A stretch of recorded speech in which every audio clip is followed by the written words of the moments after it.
दोस्तों नमस्कार, मैं ध्रुवन गुनेरार का स्वागत करता हूं आपके अपने YouTube परिवार में। देखिए आज हम जैसा कि आप लोगों को लाइव में ही आकर बता दिए थे कि जो है बहुत जल्द ही आप यूपी बोर्ड छात्रों के लिए जो जैसा कि एग्जामिनेशन फरवरी में होता है, 24 फरवरी 25 फरवरी में, तो उसी के बीच में हमने जो है एक जो कंप्लीट फिजिक्स का, केमिस्ट्री का और बायोलॉजी का, इसी में बच्चे लोगों का जो है थोड़ा सा डिस्ट्रैक्शन होता है, तो मैं कंप्लीट रिवीजन के तौर पर इसको लेकर चलूंगा और आप लोगों को बताऊंगा कि जो है कैसे याद किया जाए, प्रोसेस क्या है। ज्यादा वीडियो आप लोगों को 20 मिनट के अंदर ही रहेगा, ज्यादा लॉन्ग वीडियो नहीं रहेगा और हर टॉपिक इसमें डिस्कस किया जाएगा। तो चलिए ज्यादा देर ना करते हुए हम शुरुआत करते हैं। हमारे चैप्टर का नाम है, आज के चैप्टर का नाम है क्या है, विद्युत आवेश तथा क्षेत्र। विद्युत आवेश तथा क्षेत्र।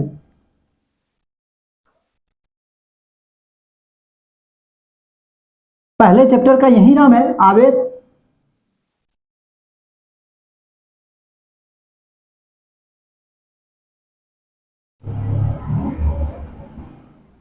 चैप्टर का जैसा कि जान रहे हैं नाम यही है। पहले चैप्टर का विद्युत आवेश तथा क्षेत्र। विद्युत आवेश तथा क्षेत्र ये किसके अंतर्गत आता है दोस्त? ये जो है किसके अंतर्गत आता है? स्थिर विद्युतिकी के अंतर्गत। ये देखा जाए तो किसके अंतर्गत आता है? स्थिर विद्युतिकी के अंतर्गत। जैसा कि आज डेमो क्लास है तो इसके लिए थोड़ा डीप में बताना पड़ेगा। स्थिर विद्युतिकी के अंतर्गत, स्थिर विद्युतिकी के अंतर्गत आता है। स्थिर विद्युतिकी का मतलब समझते हैं? स्थिर मतलब क्या होता है? रुकी हुई। क्या होता है? रुकी हुई। जो बच्चा एकदम नहीं पढ़ा है उसके लिए भी है, ये ध्यान दीजिए। स्थिर का मतलब रुकी हुई। और विद्युतिकी का मतलब होता है आवेश, चार्ज। तो विद्युतिकी का मतलब क्या होता है? आवेश होता है और चार्ज भी बोलते हैं इसको। अब बात करेंगे कि ये जो है आवेश चार्ज क्या होता है। अब स्थिर विद्युतिकी का अंतर्गत क्या है? भौतिक विज्ञान की वह शाखा होती है, भौतिक विज्ञान की ऐसी शाखा जिसमें जो है स्थिर आवेश रुके हुए हो या स्थिर हो, और या फिर कहिए क्या, इसी को कह सकते हैं रुके हुए आवेशों का अध्ययन किया जाएगा। वो कहलाएगा स्थिर विद्युतिकी। ये कहलाएगा क्या दोस्त? स्थिर विद्युतिकी ना। स्थिर विद्युतिकी के बारे में अब आगे बात करेंगे। आवेश हमारा पॉइंट आएगा, अगला पॉइंट। जैसा कि जान रहे हैं कि आवेश का ही यहाँ पे अध्ययन किया जा रहा है, तो ये अगला पॉइंट आ जाएगा आवेश। हमारा आ जाएगा आवेश। आवेश होता क्या है? आवेश क्या है? वस्तु का वह गुण और जिसके कारण, वस्तु का वह गुण जिसके कारण वह जो है विद्युत को चुंबकीय क्षेत्र, क्या है, चुंबकीय प्रभाव उत्पन्न करता है। वस्तु को वह गुण जिसके कारण जो है विद्युत के कारण ये क्या करेगा? चुंबकीय प्रभाव उत्पन्न करेगा या फिर चुंबकीय प्रभाव का अनुभव कराएगा। चुंबकीय प्रभाव उत्पन्न करेगा दोस्त या फिर उसका अनुभव कराएगा, उसको कहेंगे विद्युत आवेश। अब विद्युत आवेश की बात कर रहे हैं तो थोड़ा लिखते जाएंगे तो ज्यादा बढ़िया रहेगा। क्या कराएगा? चुंबकीय प्रभाव का, विद्युत प्लस क्या होगा? चुंबकीय प्रभाव।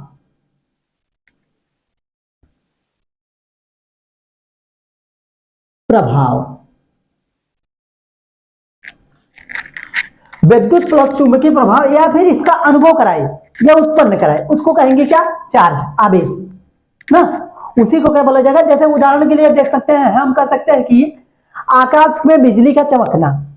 आकाश में बिजली का चमकना ही क्या करता है? विद्युत और चुंबकीय प्रभाव उत्पन्न करता है। और इसी प्रकार से आवेश और कंघे का कागज रगड़ना। जैसे क्या है, कोई भी कंघा ले लिए, उसको ऐसे ऐसे रगड़े, उसके बाद वो जो है कागज को क्या करेगा?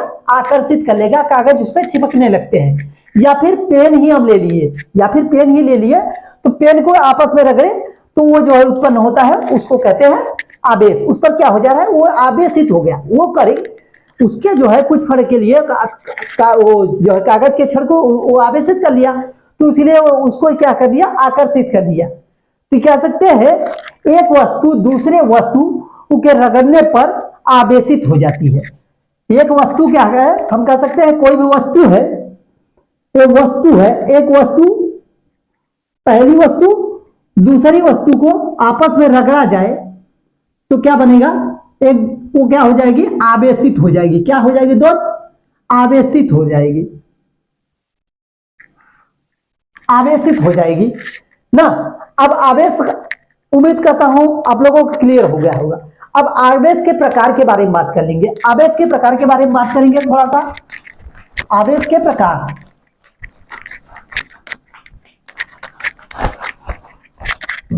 आवेश के प्रकार की बात करते हैं तो दोस्त, आवेश की प्रकार क्या होती है, आवेश दो प्रकार की होती है। क्या होती है, आवेश जो है, आवेश जो है क्या होता है, दो प्रकार का होता है,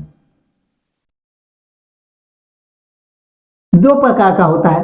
पहला क्या होता है, आवेश धनावेश होता है या तो ऋणावेश, धनावेश ऋणावेश। इसी प्रकार से जीवन भी है दोस्त, इसी प्रकार से जीवन भी है, सुख होगा या फिर दुख होगा, उसी प्रकार से आवेश आप जीवन से रिलेट कर सकते हैं, जीवन को आवेश से, या फिर सुख होगा या फिर दुख।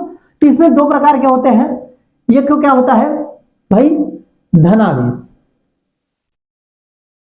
धनावेश, और दूसरा होता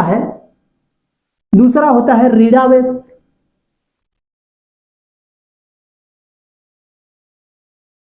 पहला क्या होगा, धनावेश दोस्त, दूसरा होगा ऋणावेश, धनावेश ऋणावेश, धनावेश ऋणावेश। अब ये ध्यान दीजिएगा, धनावेश में क्या होता है, इलेक्ट्रॉनों की कमी होता है। क्या होता है दोस्त, इलेक्ट्रॉनों की कमी, इलेक्ट्रॉन की कमी। इसमें क्या हो जाएगी, इलेक्ट्रॉन की कमी हो जाएगी। और ऋणावेश में क्या होता है, इलेक्ट्रॉनों की अधिकता हो जाएगी, इलेक्ट्रॉन की अधिकता।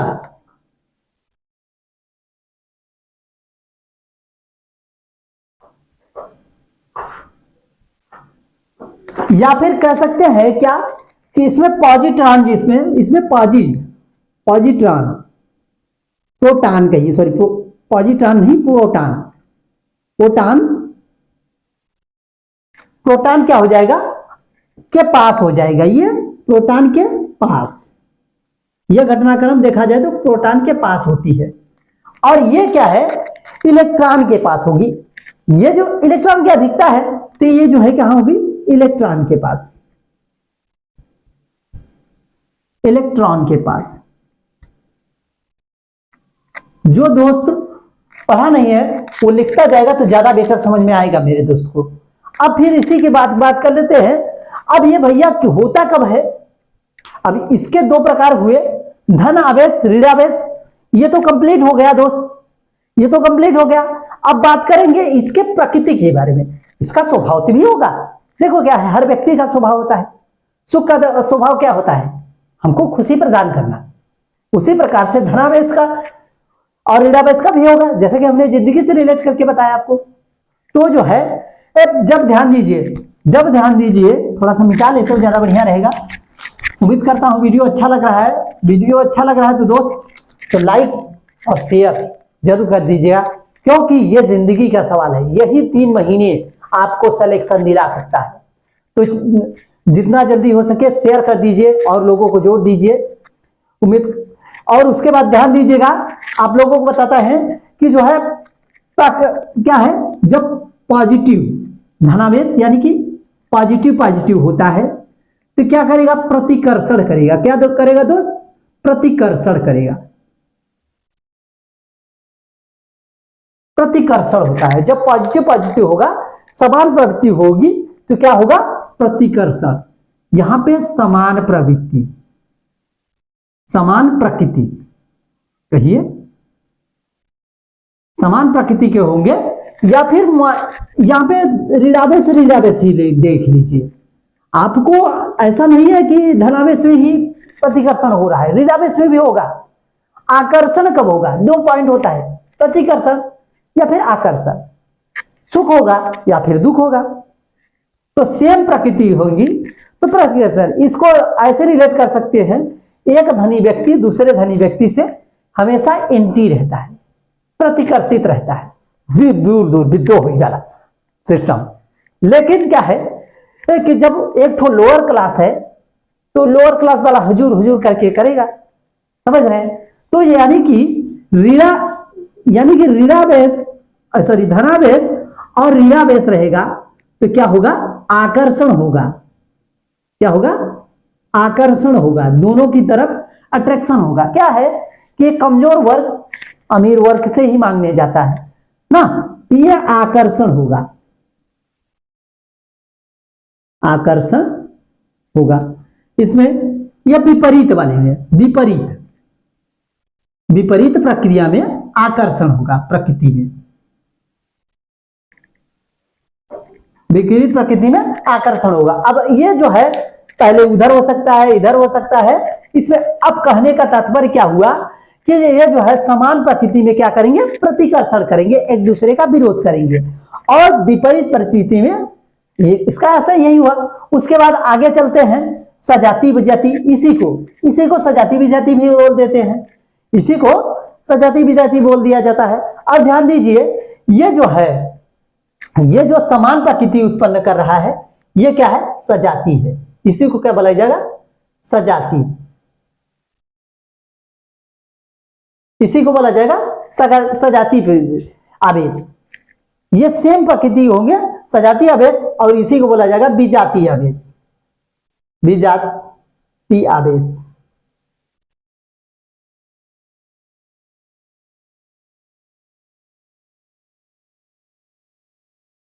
सजातीय आवेश विजातीय आवेश दोनों बोल दिया गया। अब ध्यान दीजिए, सजातीय आवेश विजातीय आवेश कंप्लीट हुआ। अब बात करेंगे इसकी विमाएं और जो है इसकी विमाएं और यसाई मात्रक। विमा क्या होती है, यसाई मात्रक क्या होता है, उसके बारे में बात कर लेते हैं।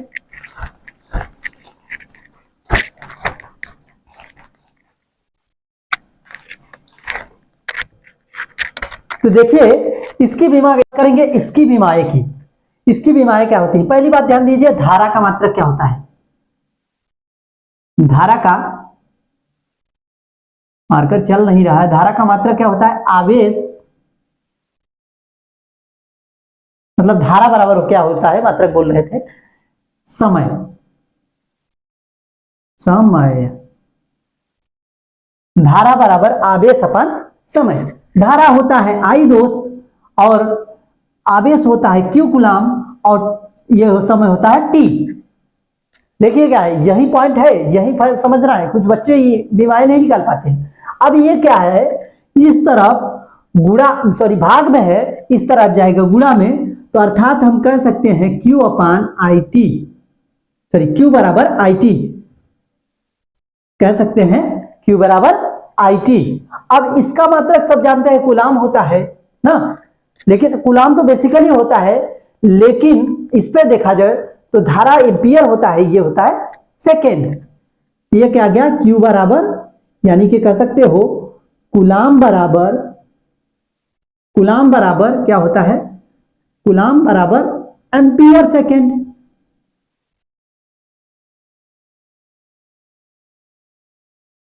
एम्पियर सेकेंड, कूलाम बराबर एम्पियर सेकेंड। अब क्या है, इसकी बीमा क्या होती है। अब कूलाम का भी बीमा निकालना है आपको, यानी कि Q बराबर आपको निकालना है, तो एम्पियर का क्या होता है, A होता है। एम्पियर का क्या होता है, A होता है, और सेकेंड की बीमा होती है P, सेकेंड की बीमा होती है P, और इसको क्रॉस सेक्शन में लिख लेते हैं ऐसे। ये हो गई बीमा। अब बात करेंगे, अब इसी के बात करेंगे थोड़ा सा आगे, ध्यान दीजिएगा। अब देखिए, यहां तक तो हमने क्लियर कर लिया, यह आवेश को Q बराबर आवेश एस, Q बराबर क्या होता है, आई टी ना, आवेश Q बराबर आई टी। अगर में एक कूलाम आवेश है, एक कूलाम आवेश है दोस्त, तो क्या होगा, जितना होगा वो भी क्या होगा, एक एम्पियर सेकेंड, एम्पियर सेकेंड वो हो जाएगा। अब इसी के बाद देखिए दोस्त, ये क्या है कि हम जो है एम्पियर को क्या लिखते हैं, एएमपी में लिखते हैं। इसको एम्पियर में शॉर्ट फॉर्म में क्या लिख देते हैं, इसको सी लिख देते हैं। कहीं के देखिए क्या है, एक सी, कूलाम को सी लिखे रहेगा कैपिटल, और इसको लिखे रहेगा एएमपी। तो घबराने की कोई बात नहीं, और यहाँ पे ऐसे लिख देगा, सेकेंड को सेकेंड में ही लिखा जाएगा। तो ऐसे भी लिखा कहीं आ जाता है तो उसके लिए घबराने की कोई बात नहीं। इसको ध्यान देना है कि मतलब यही है, एक कूलाम बराबर एम्पियर सेकेंड, बस और कुछ नहीं। अब फिर बात करेंगे आगे, थोड़ा सा आगे बात करेंगे।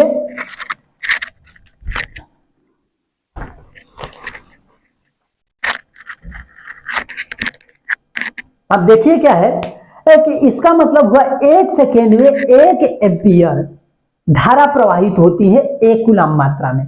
एक सेकेंड में एक एम्पियर धारा प्रवाहित होती है एक कूलाम मात्रा में। अब फिर बात करेंगे इलेक्ट्रॉन का आवेश। इलेक्ट्रॉन का आवेश की बात कर लेते हैं। तो इलेक्ट्रॉन की आवेश क्या होता है, इलेक्ट्रॉन का आवेश,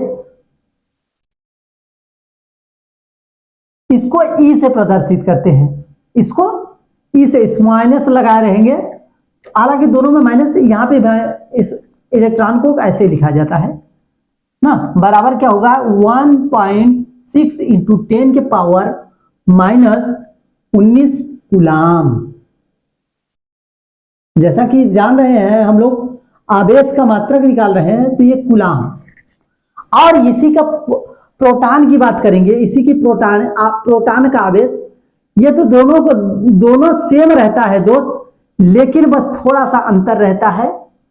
इसमें मात्रा में सेम रहता है, आगे प्लस लगाया रहेगा, आगे प्लस लगाया रहेगा। ये इंपॉर्टेंट है, जब हम लोग जो है उसको करेंगे, क्या बोलते हैं, एकांकिक प्रश्न को, न्यूमेरिकल को, जब न्यूमेरिकल को करेंगे तब जो है ये पॉइंट हमको याद रखना होगा। 10 की पावर -19 कूलाम। आगे चल के हमको न्यूमेरिकल जब करना है तब इसमें ध्यान देना होगा। अब इसी प्रकार से जैसे क्या है, एक अल्फा कण की बात करेंगे तो 2 इलेक्ट्रॉन होता है, तो उसकी जो है दुगुना कर देंगे। इसकी क्या, अल्फा कण 2 इलेक्ट्रॉन होता है, तो ये दुगुना हो जाएगा ना। और इसी प्रकार से और इसका प्रोटॉन का द्रव्यमान और इलेक्ट्रॉन का द्रव्यमान आपको इंपॉर्टेंट है। प्रोटॉन का द्रव्यमान और इलेक्ट्रॉन का द्रव्यमान आपको इंपॉर्टेंट है, ये भी लिखवा देते हैं। इलेक्ट्रॉन का द्रव्यमान, इलेक्ट्रॉन का द्रव्यमान, इलेक्ट्रॉन का द्रव्यमान लिखवा देते हैं 9.1 इंटू 10 के पावर -31 कूलाम, सॉरी केजी। द्रव्यमान है ना, तो द्रव्यमान क्या होगा, केजी में होगा। द्रव्यमान है तो केजी में होगा। अब ध्यान दीजिएगा, प्रोटॉन का भी लिख लेते हैं दोस्त, थोड़ा सा मार्कर नहीं काम कर रहा है, उसके लिए क्षमा चाहते हैं। प्रोटॉन का देख लेते हैं। तो प्रोटॉन का द्रव्यमान क्या है दोस्त, प्रोटॉन का द्रव्यमान क्या होता है, प्रोटॉन का द्रव्यमान होता है 1.67 इंटू 10 के पावर, क्या होता है 1.67 इंटू 10 के पावर और -27, क्या होता है -27 केजी। और भी अब ध्यान दीजिएगा, मूल आवेश क्या होता है, वस्तु के न्यूनतम मात्रा पर आवेश E, मूल आवेश न्यूनतम छोटी सी मात्रा पर आधारित होता है, वो जो है मूल आवेश। किसी भी वस्तु का मूल आवेश उसकी न्यूनतम मात्रा पर आधारित होता है। उम्मीद करता हूं आप लोगों को वीडियो अच्छा लगा है। वीडियो अच्छा लगा है तो लाइक, शेयर, सब्सक्राइब कर दीजिएगा। मिलते हैं अगली वीडियो में ऐसे ही नेक्स्ट और बूस्टअप के साथ। धन्यवाद।